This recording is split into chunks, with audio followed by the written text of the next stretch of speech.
Hello everyone and welcome to another I Pick My Butt video. More Archero today, and we're going to be showing you Chapter 11 Hero Mode. By the way, Chapter 16, huge pain in the butt. I'm nowhere near powered up enough to actually be able to beat that. But Chapter 11, this is something that I've been totally excited for, and I'm so glad that I'm finally getting a chance to play it. And I actually was pretty surprised at some of the actual Hero Mode monsters in this, and how difficult they actually turned out to be. Now, especially these blobs right here, I was not anticipating them going into smaller Hero Mode blobs, but that was a little bit of a surprise. And does it look like they actually cleaned up and made a crisper kind of orb there? You just saw those purple things? I was remember them being kind of like a globby type pink and just took up most of the screen. But overall, this was a great time. I really don't know what they're going to do for Hero Mode 12 because that was a lot of stationary kind of orb shooting, flame shooting things. And I'm not really looking too forward to that. Although I did find Chapter 12 pretty boring to begin with, so I really don't know how well it's going to be in Hero Mode. If you're paying attention, you probably noticed I switched back to my Ancient Legendary Bow versus the staff. The staff I was using to beat Chapter 14 and Chapter 15, but I actually switched back to the bow because it's just not doable in Chapter 16. The enemies are so fast in it that you need something with a little bit of a quicker response. So that's where I went for the bow on this. And when I got sick of losing in Chapter 16, I said, let me go try Chapter 11, just switched over, and this is what I had.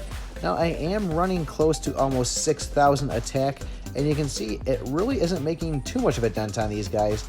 I'm a big believer that once you be able to beat a chapter, you should be able to get at least to level 25, level 30 without dying. I did get it past that point. I actually made it all the way to the final boss and then actually died there. But look at all these little sites just going back and forth. This is a little bit crazy right here. Good thing I'm doing the kind of step 2 over, step 2 back, and that was enough to dodge them. But when it came to the hard part, I was really expecting the teleport guys. You know, the ones that kind of vanish and then pop up underneath you. I really didn't notice too much of a difference. I was kind of expecting the one that was going to be the hero mode to teleport twice on me, but it just seemed like he was maybe a little bit stronger than the other one, so I was a little bit disappointed on that. Now, if you know me by now, you've probably heard me say it before, I'm lazy. So if you just heard the dog whining in the last clip right there, I apologize. Probably could have cut it out, but when it comes down to it, I just really don't care too much.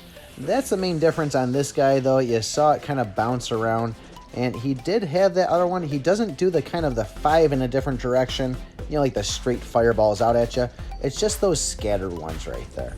So nothing too crazy. He's always been an easy boss to begin with.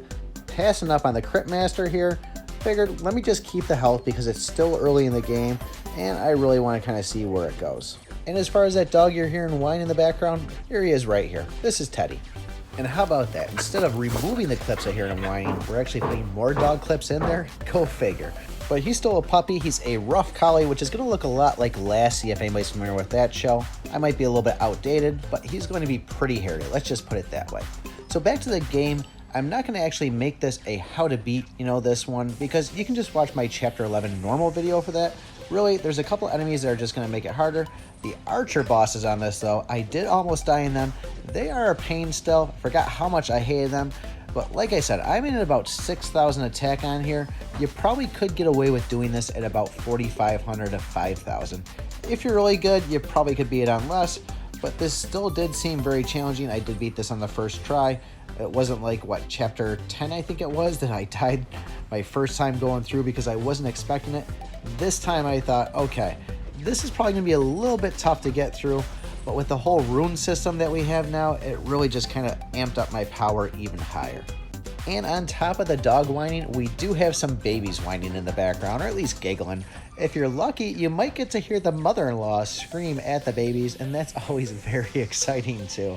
But I'm not going to talk my way all the way through this video here.